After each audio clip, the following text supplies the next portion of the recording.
Hello everyone, welcome back to the channel. आज का video बहुत इंपॉर्टेंट होने वाला है, स्पेशली उन स्टूडेंट्स के लिए जो एमबीए करने का प्लान बना रहे हैं। आज इंडिया में टॉप एमबीए कॉलेजेस की फीस 20 लाख, 25 लाख, कभी-कभी 30 लाख तक भी पहुंच चुकी है।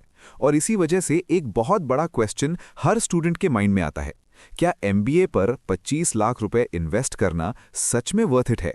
क्या ये इन्वेस्टमेंट फ्यूचर में रिटर्न देगा या फिर ये एक फाइनेंशियल मिस्टेक बन सकता है? बहुत सारे स्टूडेंट्स लोन लेके एमबीए करते हैं, कुछ लोग फैमिली सेविंग्स यूज करते हैं और कुछ लोग अपनी जॉब छोड़कर एमबीए करने का रिस्क लेते हैं। लेकिन सच क्या है? क्या एमबीए करने के बाद लाइफ ऑटोमेटिकली सेट हो जाती है या फिर रियलिटी कुछ और ही है? इस वीडियो में हम बिना किसी शुगर कोटिंग के बात करेंगे एमबीए की रियलिटी के बारे में। Fees, placements, ROI, loan pressure, job market और सबसे इंपॉर्टेंट चीज कि कौन से स्टूडेंट्स के लिए एमबीए बेस्ट डिसीजन हो सकता है और किन लोगों को एमबीए अवॉइड करना चाहिए। अगर आप एमबीए के बारे में सीरियसली सोच रहे हो तो ये वीडियो आपके लिए बहुत वैल्यूएबल होने वाला है। सबसे पहले समझते हैं कि एमबीए की फीस इतनी ज्यादा क्यों हो गई है। अगर हम 15-20 साल पहले की बात करें तो इंडिया के टॉप एमबीए कॉलेजेस की फीस आज के कंपैरिजन में काफी कम हुआ करती थी। लेकिन धीरे धीरे infrastructure development, international exposure, faculty salaries और कैंपस फैसिलिटीज के साथ साथ फीस भी इंक्रीज होती गई। आज के टाइम में बहुत सारे प्राइवेट बिजनेस स्कूल्स और इवन टॉप इंस्टीट्यूट्स भी अपनी फीस 20 से 30 लाख के रेंज में चार्ज कर रहे हैं।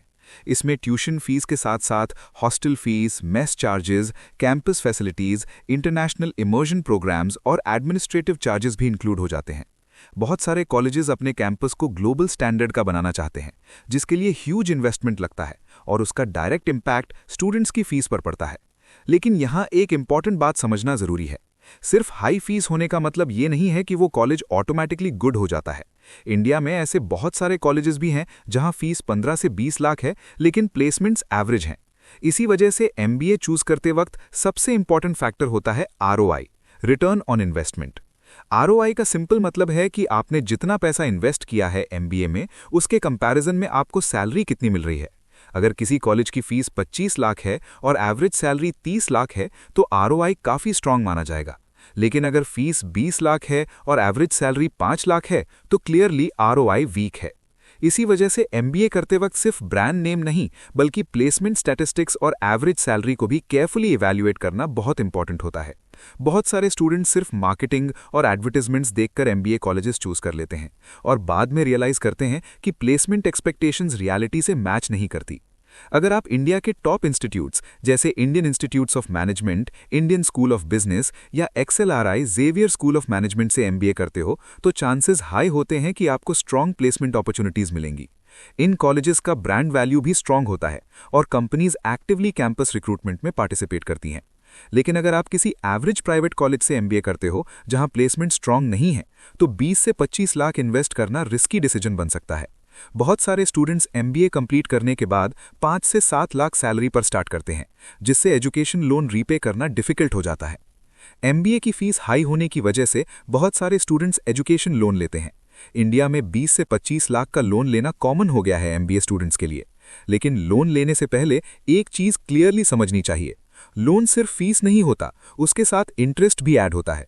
अगर किसी स्टूडेंट ने 25 लाख का लोन लिया है तो इंटरेस्ट के साथ टोटल रीपेमेंट अमाउंट 30 से 35 लाख तक पहुंच सकता है। अगर स्टार्टिंग सैलरी 6 से 8 लाख है तो लोन रीपे करने में काफी साल लग सकते हैं। इसी वजह से एमबीए लोन लेने से पहले प्लेसमेंट स्टैटिस्टिक्स चेक करना बहुत इंपॉर्टेंट होता है। एमबीए के बाद जॉब मार्केट भी एक इंपॉर्टेंट फैक्टर है। बहुत सारे स्टूडेंट्स अज्यूम करते हैं कि एमबीए करते ही उन्हें हाई पेइंग जॉब मिल जाएगी, लेकिन रियलिटी ये है कि जॉब मार्केट भी डिमांड और सप्लाई पर डिपेंड करता है। आज इंडिया में हर साल हजारों एमबीए ग्रेजुएट्स मार्केट में एंटर करते हैं, लेकिन top companies limited number of candidates ही हायर करती हैं। इसी वजह से कंपटीशन काफी इंटेंस होता है। अगर आप टॉप कॉलेजेस से एमबीए करते हो तो अपॉर्चुनिटीज ज्यादा मिलती हैं, लेकिन एवरेज कॉलेजेस में प्लेसमेंट स्ट्रगल भी हो सकता है। एमबीए सिर्फ डिग्री नहीं है, कंपनीज आज स्किल्स पर फोकस करती हैं। अगर किसी स्टूडेंट के पास strong communication skills, problem solving ability, leadership qualities और बिजनेस अंडरस्टैंडिंग है तो एमबीए के बाद करियर ग्रोथ फास्ट हो सकती है। लेकिन अगर कोई स्टूडेंट सिर्फ डिग्री के लिए एमबीए कर रहा है और स्किल्स डेवलप नहीं कर रहा तो प्लेसमेंट अपॉर्चुनिटीज लिमिटेड हो सकती हैं। एमबीए तब वर्थ इट होता है जब कॉलेज का ब्रांड स्ट्रांग हो, प्लेसमेंट्स गुड हो, स्टूडेंट स्किल डेवलपमेंट पर फोकस करे, करियर गोल्स क्लियर हो, नेटवर्किंग अपॉर्चुनिटीज मिलती हों। ऐसे केसेस में एमबीए एक लाइफ चेंजिंग डिसीजन बन सकता है। एमबीए गलत डिसीजन बन सकता है अगर कॉलेज प्लेसमेंट वीक हो, फीस बहुत हाई हो, स्टूडेंट सिर्फ डिग्री के लिए एमबीए कर रहा हो, करियर डायरेक्शन क्लियर ना हो।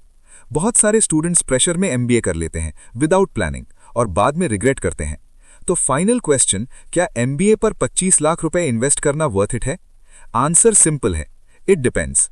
अगर आप टॉप कॉलेज से एमबीए करते हो और अपने स्किल्स डेवलप करते हो तो एमबीए आपके करियर को कंप्लीटली ट्रांसफॉर्म कर सकता है। लेकिन अगर आप रैंडम कॉलेज चूज करते हो सिर्फ एमबीए डिग्री के लिए, तो ये इन्वेस्टमेंट रिस्की हो सकता है। एमबीए एक पावरफुल डिग्री है, लेकिन सिर्फ तब जब आप उसे स्ट्रेटेजिकली परस्यू करो। अगर आप एमबीए करने का प्लान बना रहे हो तो कमेंट्स में जरूर बताओ कि आपका टारगेट कॉलेज कौन सा है। अगर आपको ऐसे ऑनेस्ट करियर रिलेटेड वीडियोस पसंद आते हैं तो वीडियो को लाइक करो, चैनल को सब्सक्राइब करो और मिलते हैं नेक्स्ट वीडियो में।